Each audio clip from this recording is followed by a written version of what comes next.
Hello beautiful souls, my name is Beatrice and I welcome you back to my Journey Faithful Compassion Hub. In today's episode, we are going to explore a powerful lesson about divine guidance and the unseen forces that shapes our lives.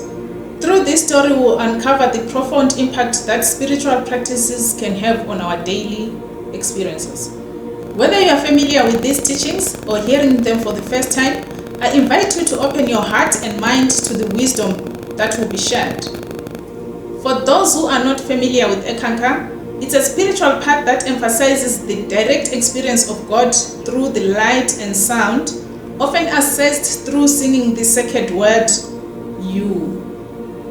H-U. So now let's dive in and discover how the hand of God can touch our lives in ways we may never expect. Next one I'd like to tell is from an old McGuffey reader. These were the mainstay of American education at the end of the 1800s and into the beginning of the 19th century. People then found education very hard to come by. Some of them couldn't complete grade school because of illness, because of work, a number of things. And it held even more true as they got into high school, even more difficult. So this is the story of the fortune teller, a wonderful story. Oh, it was told by someone, I believe, in the latter part of the 18th century. There was a traveler seated by the side of the road. He was having a hard time. Fate was frowning on him at the moment, but he still had money. He's sitting there, took off his shoe, got the pebble out, and as he's looking down the road, here comes a beggar. Well, he knows the beggar is going to want some money. Now, as the beggar comes closer, the traveler notices with him is a dog. The two come close. The beggar, of course, asks for a handout. Traveler says, well, look, he said, you don't have the signs of someone who needs to beg. He said, you aren't blind, you got both eyes. You're not lame, you're walking well, except you don't have any shoes. You're walking in your bare feet, no socks. I see that they've worn away around your toes and your heels, and what used to be around your ankles is just hanging there out and flapping in the wind. Man said, that's true. And he said, well, do you have any tokens or anything at all to give? The man says, no, I'm not like other beggars. But he said, I can tell your fortune. Well, the traveler said, well, I don't need your fortune. He said, I know they're just stories. They're just stories you make up to make people feel good. Well, that's true, said the fortune teller. That's absolutely true. And he said, and the traveler said, well, tell you what we'll do. If you will tell me the secret of how you became a fortune teller what you do, we'll trade that for whatever it is you want. I'll give you a handout for that. The beggar said, agreed. So he begins to tell his story. And he said, bottom line, people do not want to hear the truth. I told him in the beginning that I used to be an honest laborer, which is true. I put aside a little bit that I could for savings, and that is true. Then I became ill and could no longer work. That is true. But he said, nobody believed me, and so I starved. I'd lost everything. I was on the road and I was starving, and no one would give me money so that I could feed myself. So he said I had to stop at the servants' quarters at all these estates as I passed by. And as I knocked, the servants would open the door, would let me in when I asked for a little food and a little drink. And I paid for the gossip I had picked up along the way. And so they traded the gossip of the household with me. And luckily, I have a very good mind. I remember everything that's happening in our countryside. Well, the traveler said, then you must know a little about me too. Fortune teller said, yes, fortunately, I do. He said, I know you're a jokester, and I know a jokester has a hard time holding a job. And I know you're out on the road now, a little down on your luck, but you have enough to give to me. And so this basically was the basis for the fortune teller's telling of a fortune. He had all the gossip. He had the book on every important personage in the country. And when one of these rich people called to him to come over and give a reading or give a fortune telling, he would wander off and do it because he already had book. And what he didn't know, he filled in. And he filled in happy things, so that his client always was happy. Well, the man said, thank you. The traveler said, I'll keep this in mind, and I'll see. As I go along, maybe I can start picking up some of this gossip myself, and if in the future my shoes ever wear out and I'm walking around in socks in the countryside as you are, I shall be able to earn my way and not go hungry and not go cold. And so the beggar says, all right, I did my part of the deal, now do yours. Well, the traveler was thinking, I don't actually have everything in hand that I need at the time to do what he's doing. It's going to take a while to accumulate all the gossip. Now, should I give him a couple of shillings or should I give him this gold piece? He had both in his pocket, and his hands went around the gold piece. He brought it out, but virtue held his hand from letting it go. Virtue, skinflint, that's what he was. But then destiny opened his hand, it fell into the dirt, and the little dog ran up, scooped it up, took it back to the beggar, gave it to his master. And the beggar said, thank you kindly. The traveler said, you're welcome.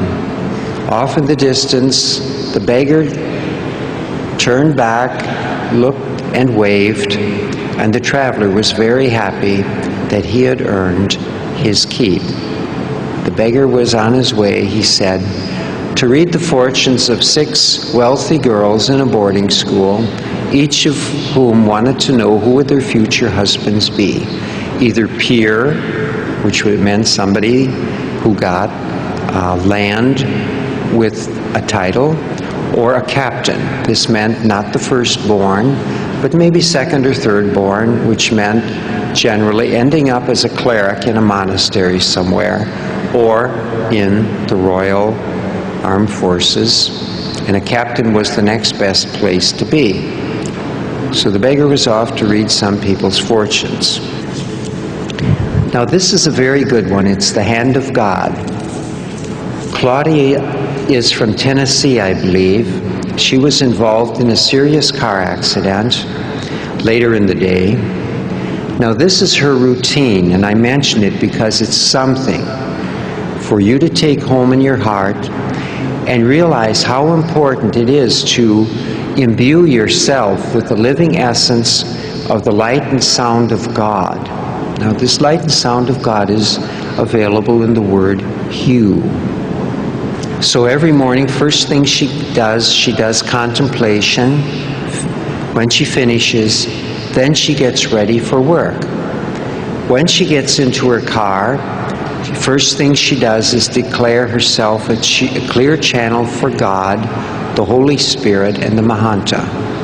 In Ek parlance, this is for the Sugmad, the Ek, and the Mahanta. And then she sets out on the road with her Hue CD in the player, and it's playing the Hue, and she is singing Hue with all her might as she drives the 40 minutes to work. Well, one day as she's driving along the freeway, the traffic screeches to a halt in front of her. She hits the brake, comes to a safe stop, looks in the mirror behind her,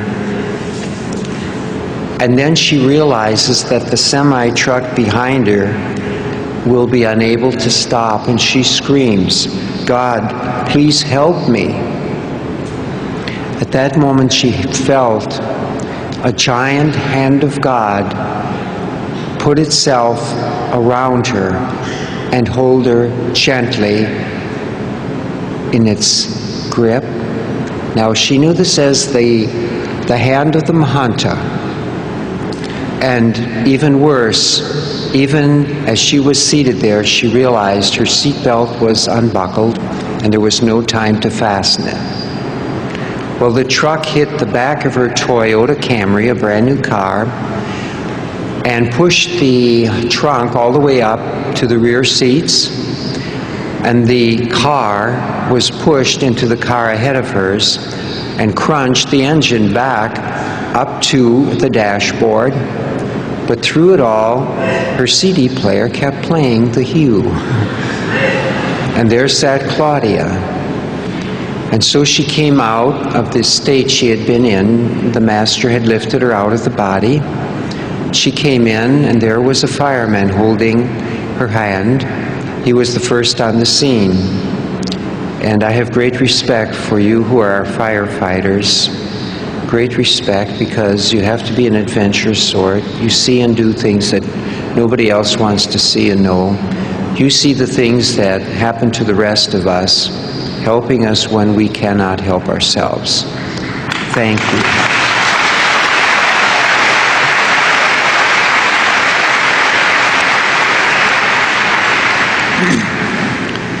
So the firefighter said, "Hold on, ma'am. An ambulance is on the way."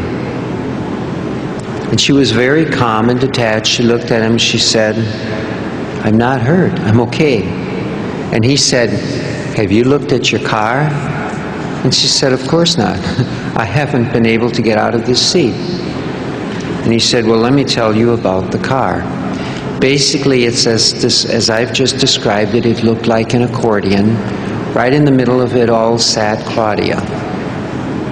And so when the ambulance came, they insisted she go to the hospital because they absolutely knew there would be internal injuries. She arrived at the hospital. The doctor did a whole battery of x-rays on her. No broken bones, no scratches, no bruises. So the doctor gave her a handful of pills. He said, "You're going to need these tomorrow because you're going to be in a world of hurt." And she said, "No, I won't." She went home. Next morning, Claudia woke up without any pain. She flushed the things, and that was the end of that. And she realized that the Mahanta was the hand of God that had saved her life.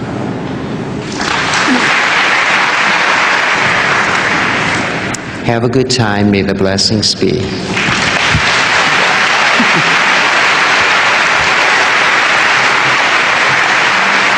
It really struck me how the hand of God can touch our lives when we least expect it.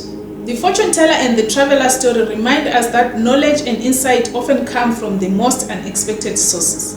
The traveler, initially skeptical, learned a valuable lesson about life and the importance of awareness in his surroundings. This parallels how we often overlook the gentle spiritual guidance that is often available to us every day. In this story of Claudia, we see this divine protection in action. Her routine of singing you and declaring herself a clear channel for the Holy Spirit and the Mahanta before driving was not just in nothing. It was a practice that attuned her to the sound and light of God. When she found herself in life-threatening situation, it wasn't mere chance that served her. It was her connection to the spiritual practices she followed that brought the hand of God to protect her in that critical moment. Harold Clem teaches that when we sing you, we align ourselves with the divine presence.